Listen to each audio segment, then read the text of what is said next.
First Peter chapter 5. First Peter chapter 5. Begin reading with verse 8. First Peter 5:8. Be sober. Be vigilant. It's a serious business. Be on the alert. Stand guard. Be ready. Don't ever back away or even blink for a thought for a minute. Because here's the reason: your adversary, the devil, as a roaring lion, walketh about seeking whom he may devour. I'm not going to use these 3 points, but I'll give you 3 points to think about. In my Bible, I have underlined adversary, lion, and devour. Let's go ahead and read verse 9. Whom resist steadfast in the faith, knowing that the same afflictions are accomplished in your brethren that are in the world. Our title this morning is Pure Evil. It's hard for most of us to envision pure evil. Most of us have never seen it. We certainly don't live around it. We don't participate in it. Most of us, I believe, in fact, I believe most Americans still have a certain amount of decency about them.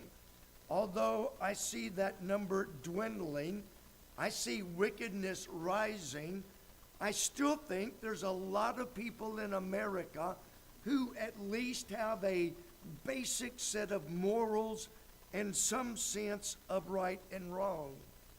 All of us are evil. And I'm not going to name what your evil is in my eyes, but all of us are sinners.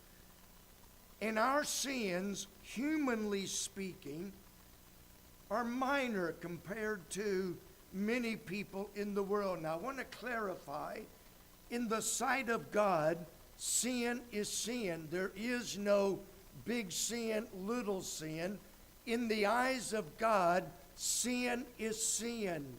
But in the eyes of men, there are big sins and little sins.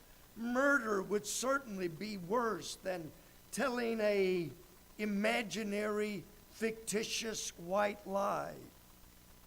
So I want to look this morning, and my points are really, really simple. I want to look at evil, then I want to look at pure evil, and then I'll look at the source of evil. First of all, let's look at evil.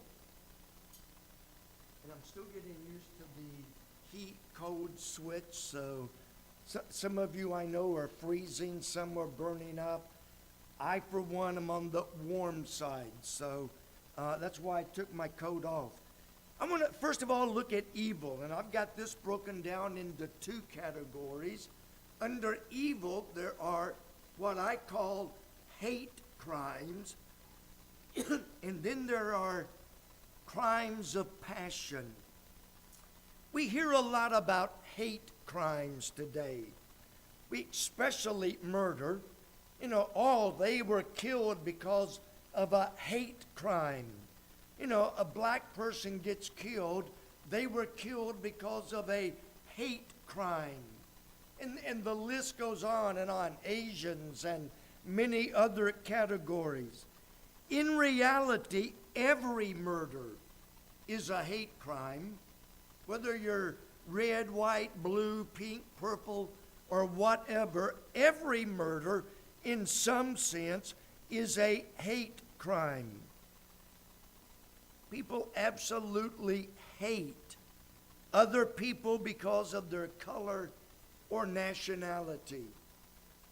I grew up, most of you know by now, I grew up in the South back in the 50s and 60s, and my family never did. My dad was totally against this, but it was very popular that people hated other people for no other reason than they were black. That was the only reason. I don't like you. Well, what don't you like? You're black. That's all I need. Doesn't matter anything else.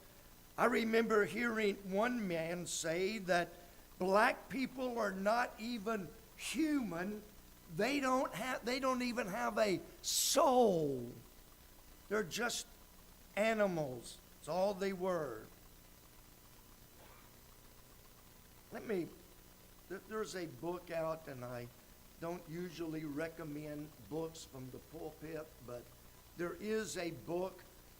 If you would like to order it, I'm sure the lady on the back seat back here can get you a couple of copies of it. It's called One Blood.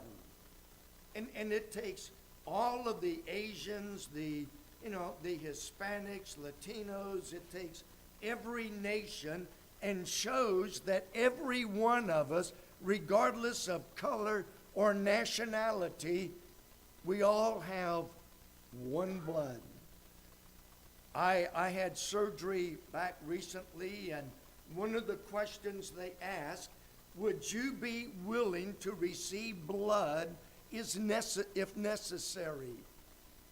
I didn't even think, well, now, I will only take blood from white people. Never entered my mind.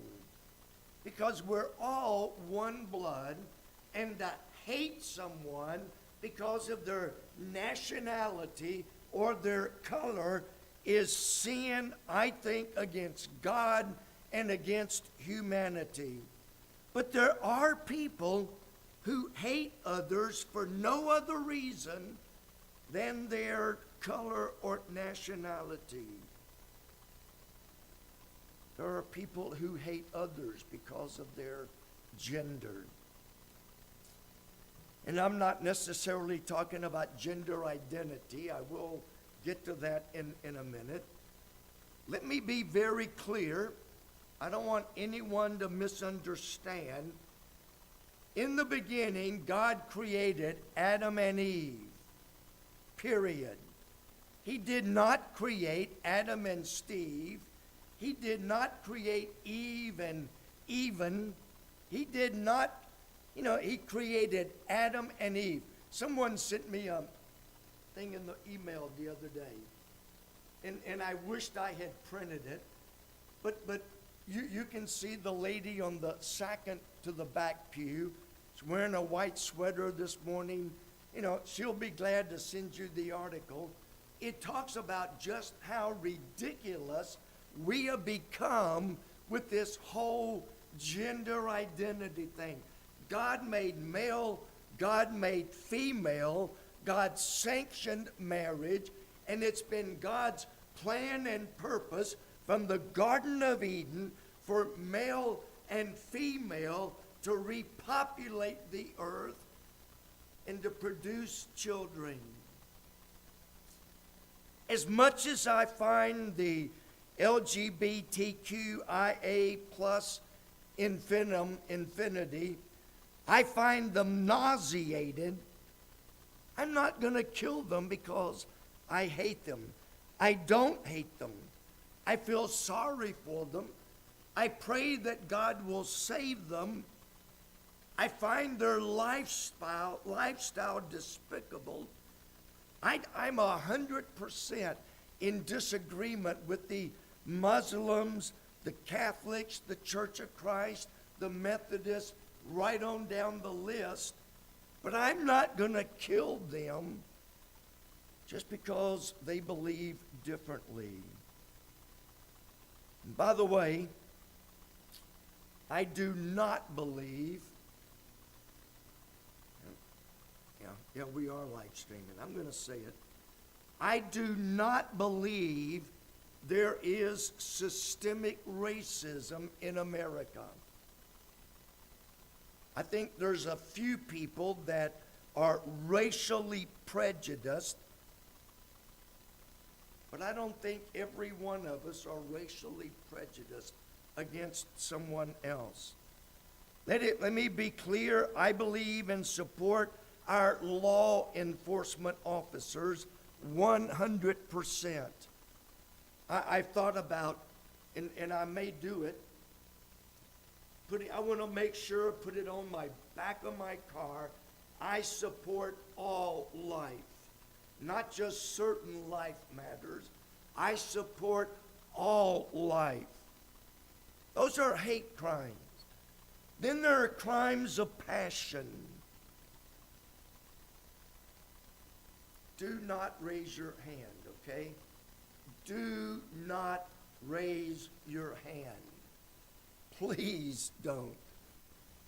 But have you ever been so mad that you could just pick up a baseball bat and bash somebody over the head? I know people that have gotten so mad over something. They become so enraged that they would literally stomp somebody in the ground. These are the same group, not the same severity, but the same group of people who get so mad that they just kick holes in the wall, pounce holes in the wall, throw dishes, smash things. It's because they can't control their passions, their anger. If you have an anger problem, I suggest you get down, confess that sin to God, and ask God to take that away, because even passions of crime can get you in a host of trouble. Then there are those who simply cannot control their passions. And so because they cannot control their passions, they abuse women, and it doesn't have to be anybody in particular. It can be the first woman they pass, the first lady they see. They cannot control their passions, and so they abuse women in order to satisfy their own lust and passion. Those are evil. And I'm sure there's a lot more. But I want to look at pure evil.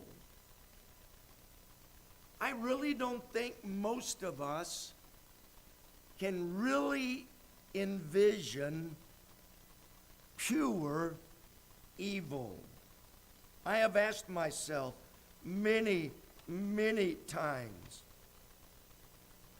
why would you destroy something just to be destroying it? Why would you destroy something just for the pleasure of destroying it? Now, I debated this morning whether to share a personal reference.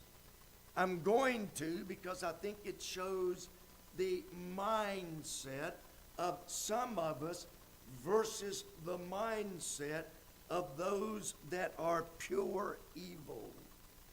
I was in high school. I tells you, that's been a long time ago. Maybe it was great middle school. Somewhere in middle school, high school, Mom and Dad bought me a BB gun. They would be arrested today.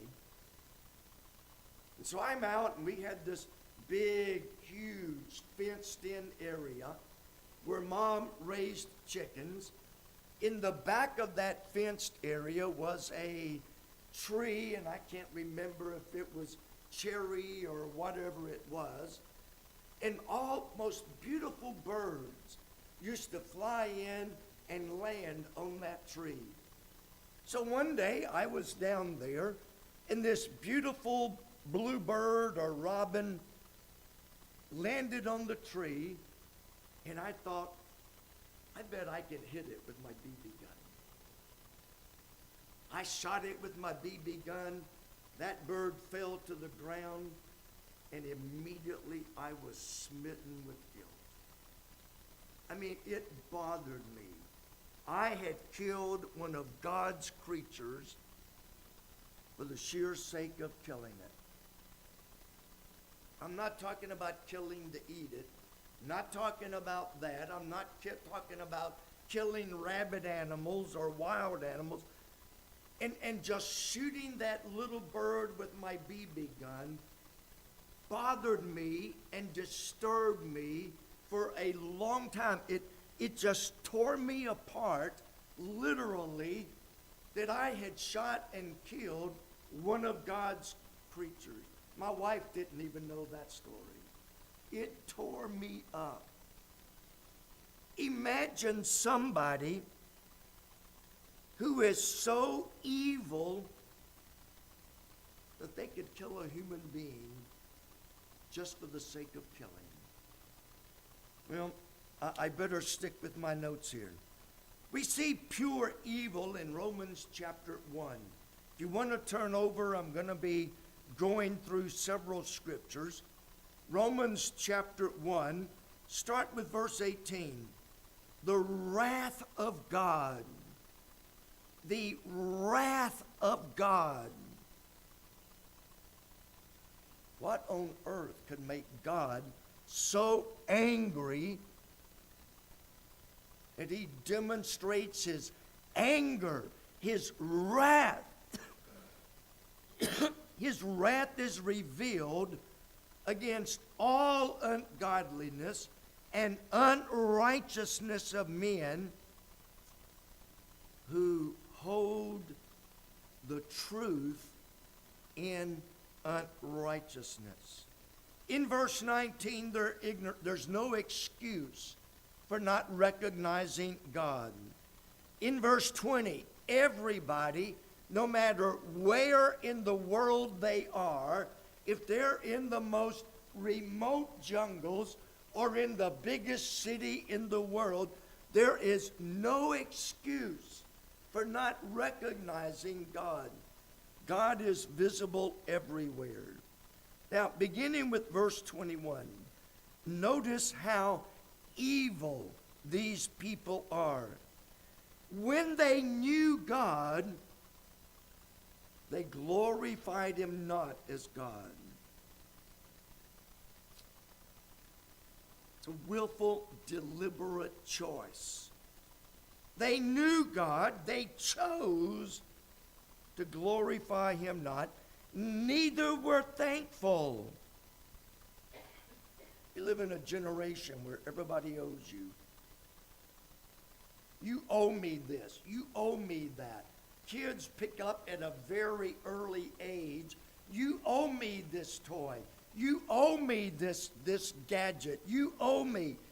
They were not thankful, but became vain in their imaginations, and their foolish heart was darkened. You have to have a black heart, not physically, but you have to have a darkened heart to do some of the things that Paul is fixing to describe. In verse 23, they change the glory of God into an image. Now, I'm not saying that everybody who worships an image is pure evil. I'm not saying that. I have several friends who are Catholic, who have their little idols, and we are friends and been friends for years. I have talked to them, tried to show them their error, but I don't hate them. Not everybody who makes an image is guilty of what Paul is fixing to describe. In verse 24, their sin was so bad that God gave them up to uncleanness. In verse 26, God gave them up unto vile affections. In other words, God just turned them over to their uncleanness and their vile, ungodliness. What were they doing?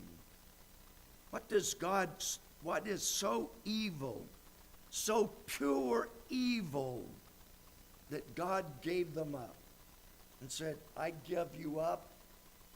I give you to your uncleanliness. I give you to your unrighteousness. Now, in verse 25, they changed the truth of God into a lie. They worshiped and served the creature more than the Creator.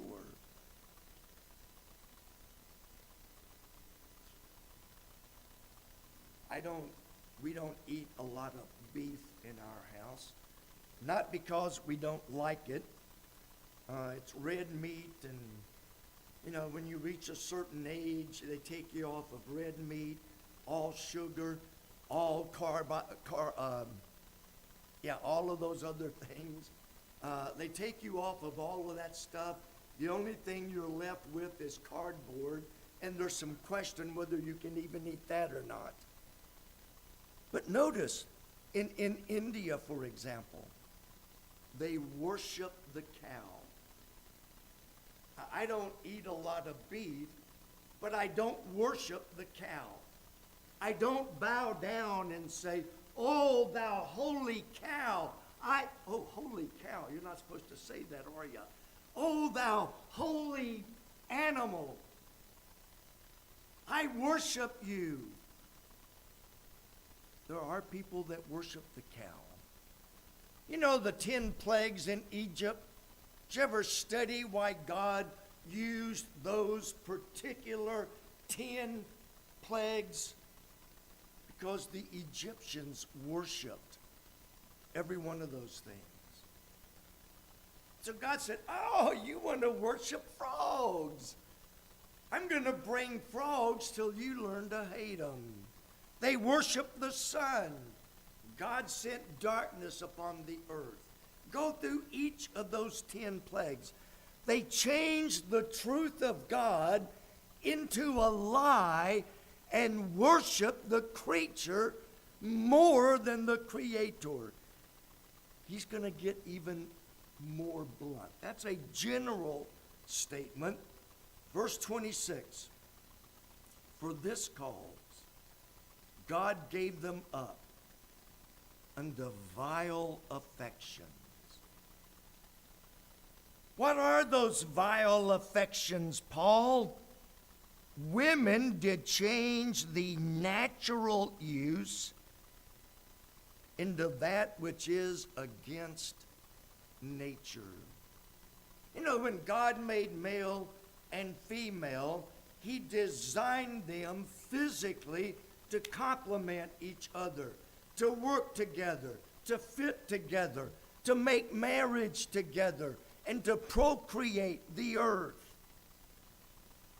But women changed that which was natural into that which is unnatural. Likewise, the men, leaving the natural use, that which God ordained, that which God made, that which God purposed, that which God designed, leaving the natural use of the woman, burned in their lust one toward another. Men with men, working that which is unseemly. It's against nature. It's against the physical body. It's against everything that you and I know. It's against creation. That which is unseemly. Against nature, against everything. And they receive in themselves that recompense of their error, which was meat. Again, don't raise your hand, but how many of you remember? And it just slipped my brain.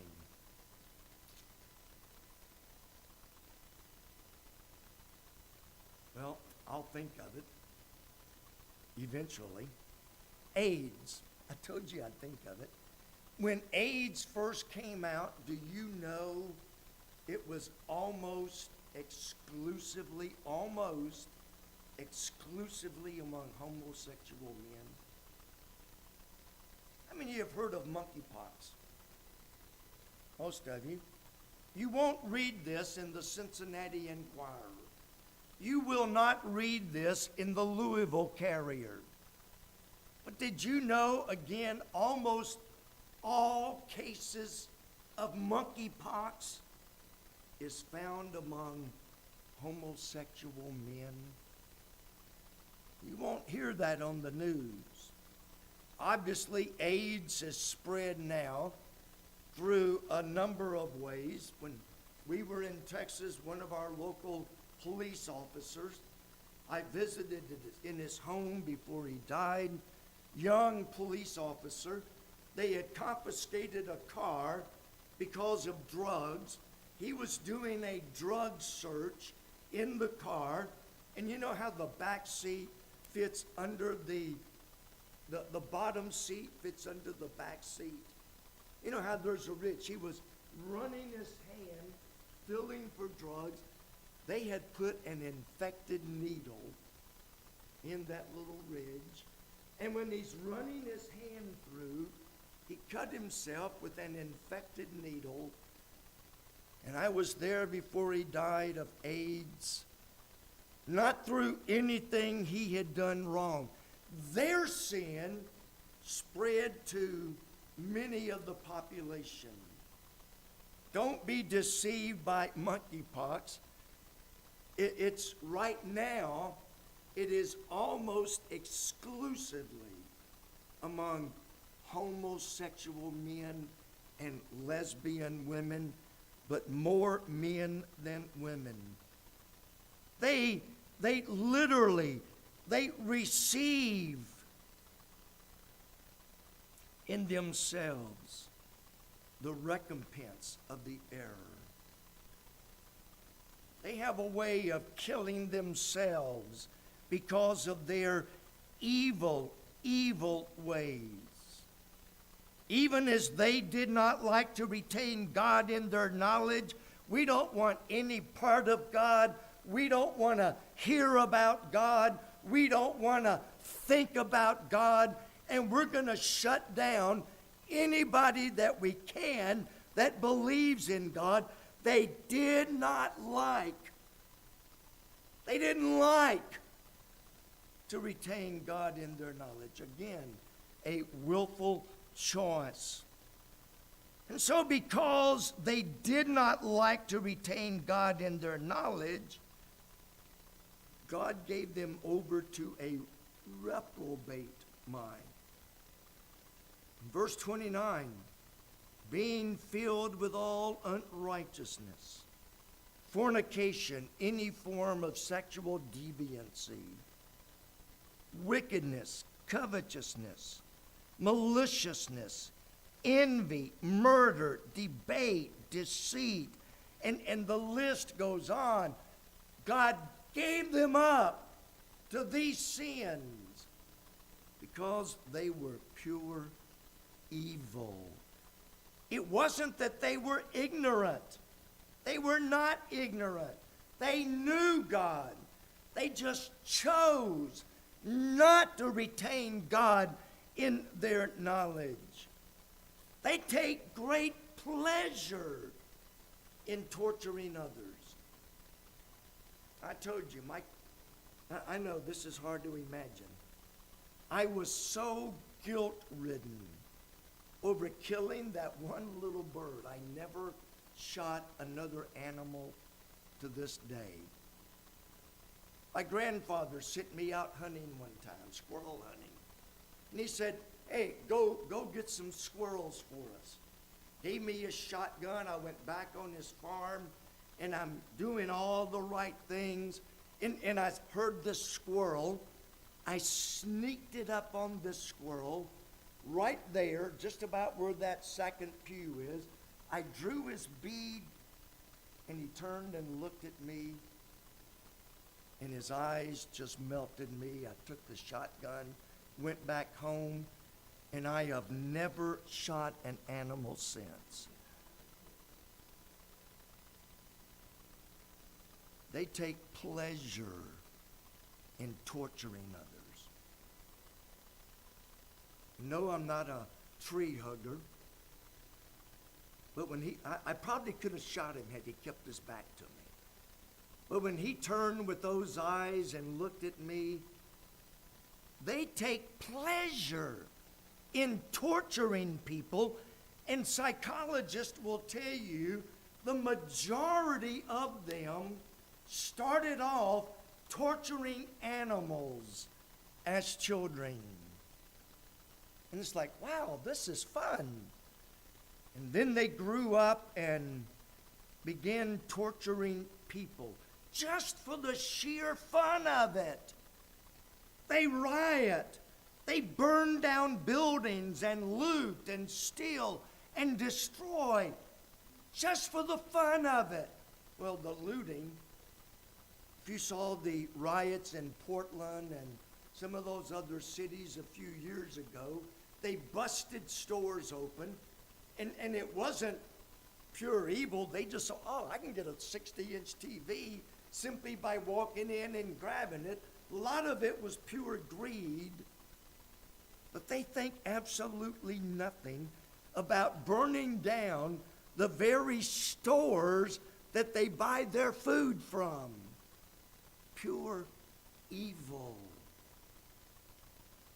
They can't stand anybody who disagrees with them. This is a really, really, really big thing today.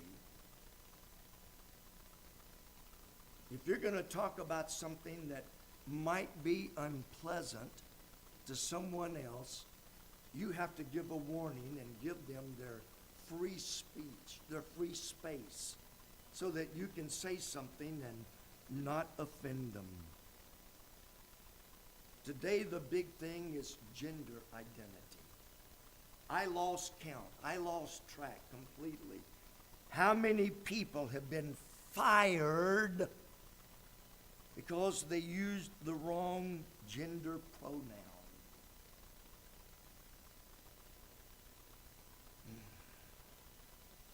I told you Wednesday night, the thing I encountered. I don't know what to call it. I still don't know what to call it. If you say ma'am, you may get in trouble. If you say sir, you may get in trouble.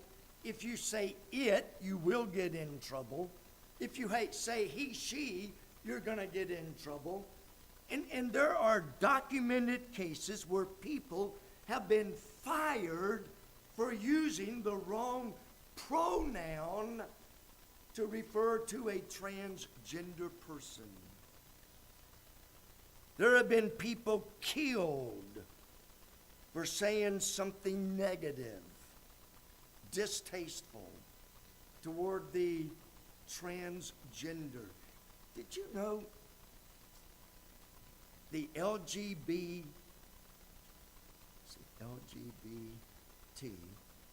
have now cut off the T? The organization LGB has now cut off the T, referring to transgenders, because the LGB says you're born that way, and the transgenders say you can change the way you were born. And so the LGB now is saying we don't want to be identified with transgenders because we say you were born. They say you can transgender. And so they have pretty much split ways over whether you're born homosexual or you're born with the wrong body. They can't stand for anybody to disagree with them. Now, some of you probably won't agree, but I've got the documentation. I can show you documentation after documentation. In as young as kindergarten, it's called grooming. How many of you have heard of grooming? And I'm not talking about horses. I'm not talking about you. I'm not talking about dogs.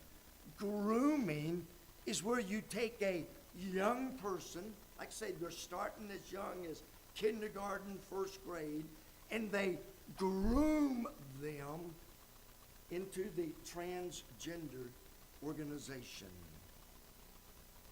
They're doing everything they can to take away religious freedom.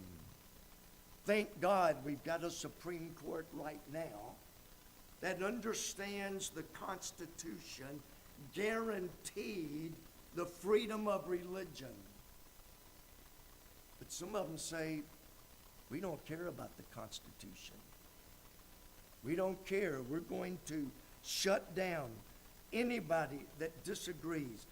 In this grooming, there is an astonishing number of young people, first, second, third grade, that are receiving, I'm looking to make sure I get the right words, they are receiving hormone therapy to begin the transition into the opposite sex. I'm talking first, second, third grade.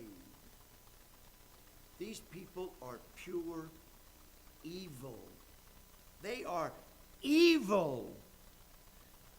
And for some reason, girls are the majority of those who desire to transform. Not sure what the reason is. But think about it. Think about when you were 6, 7, and 8. At that age, they're just learning what their body is. They're not even sure what they are. They're still learning. Oh my, there's girls? Oh, I hate girls. They're still learning. And to take that age group and to say, you know what, you think girls are yuck?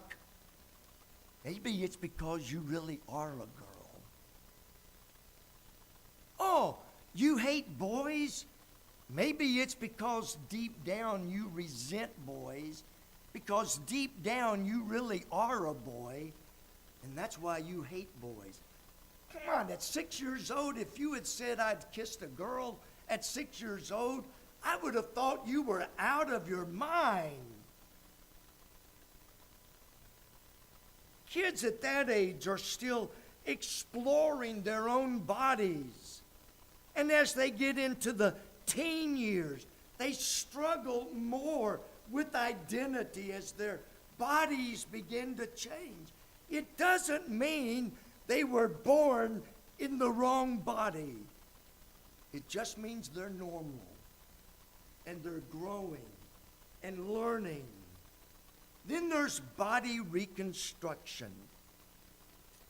And I won't go into the details, one, for the sake of time, two, for the sake of a mixed congregation. But the push is on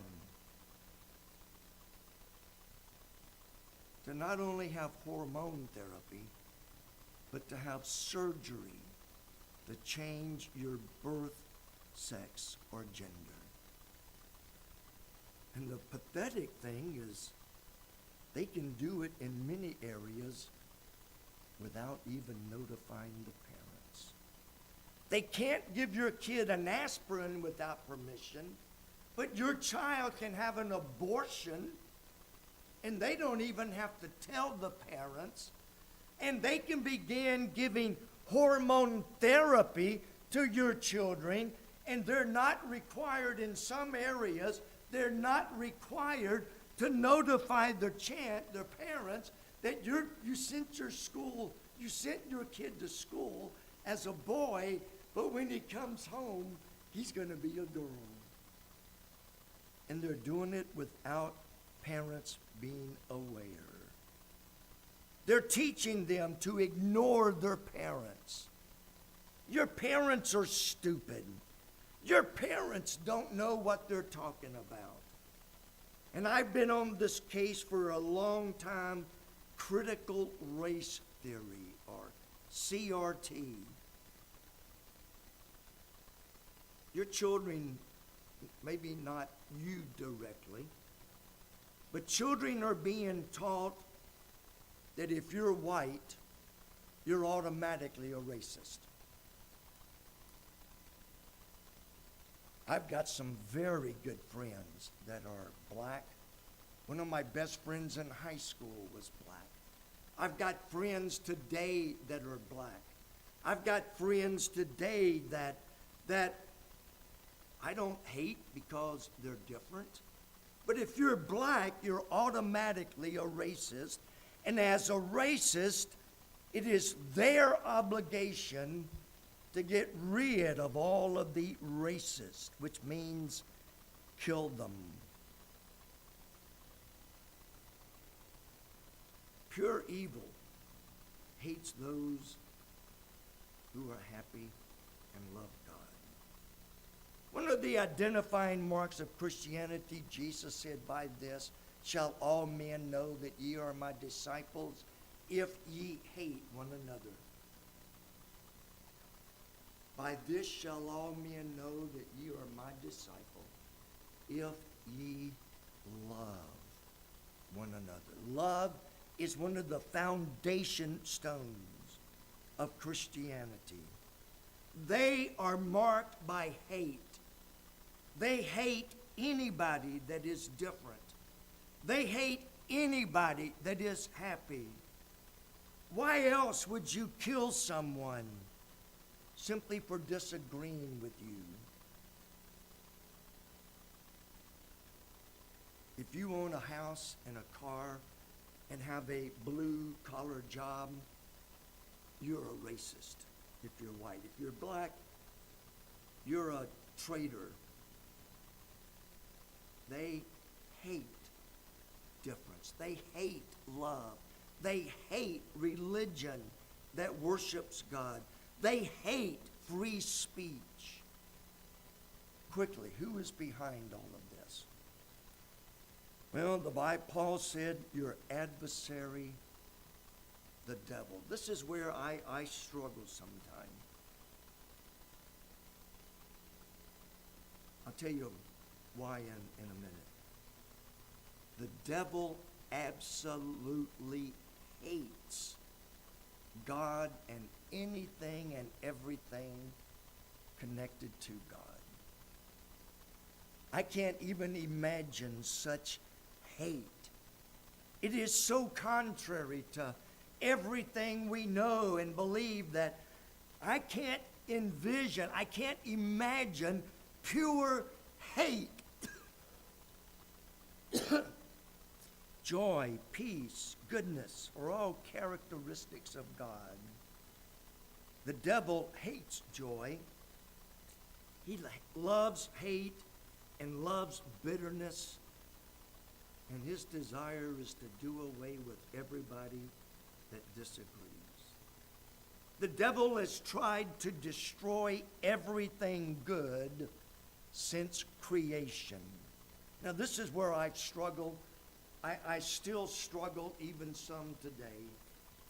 You've got a perfect earth, perfect garden, perfect man, perfect woman, in a perfect marriage, in a perfect environment. Why would anybody want to destroy that? Why would you want to destroy something that is perfect? Because the devil hates God. Pure evil, pure hatred.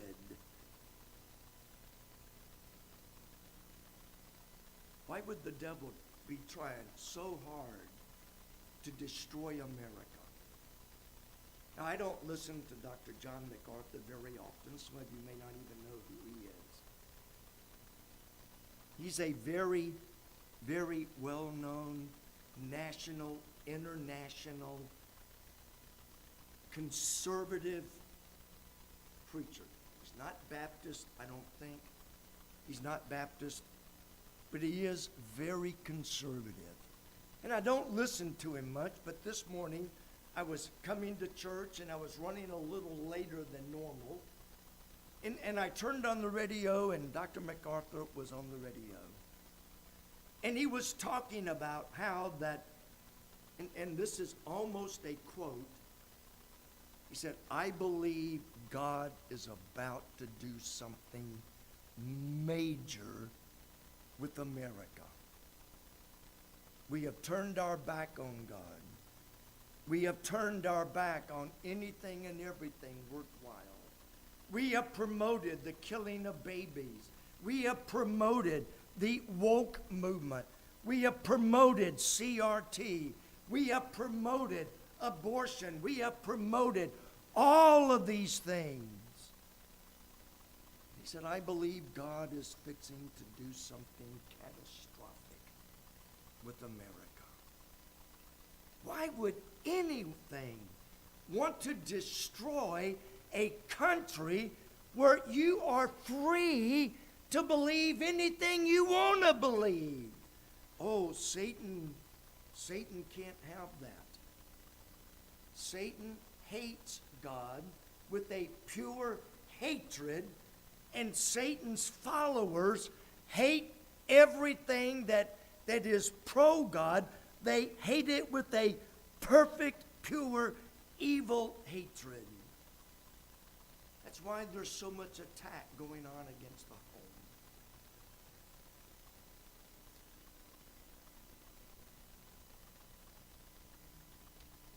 Kids, don't listen to your parents. Parents, you do what makes you feel good. If it means cheating on your spouse, it's perfectly okay. In fact, it's often referred to as the nuclear family. That's one man, one woman, married, children, raising children in the fear and nurture of God. That's called the nuclear family. It's the nucleus of society. Satan is doing everything he can to destroy that. I remember in college, and I'm on my very last sentence. I remember in college, one of our teachers made the statement. And he was, I don't remember what class it was, but he was talking about infidelity, adultery, and all of those things in marriage. And he said, listen, young ladies, young girls, your husband may be the ugliest thing in the world, but Satan will find somebody that will think he's good looking and entice him in order to make him fall. Satan's goal is to destroy the home.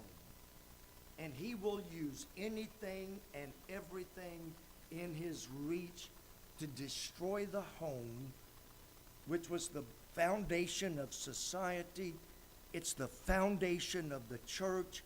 It's the foundation of everything good and right. And because it's good and right, Satan's hatred, men's evil, wants to destroy it. Because if he can destroy the home, as the home goes, so goes society.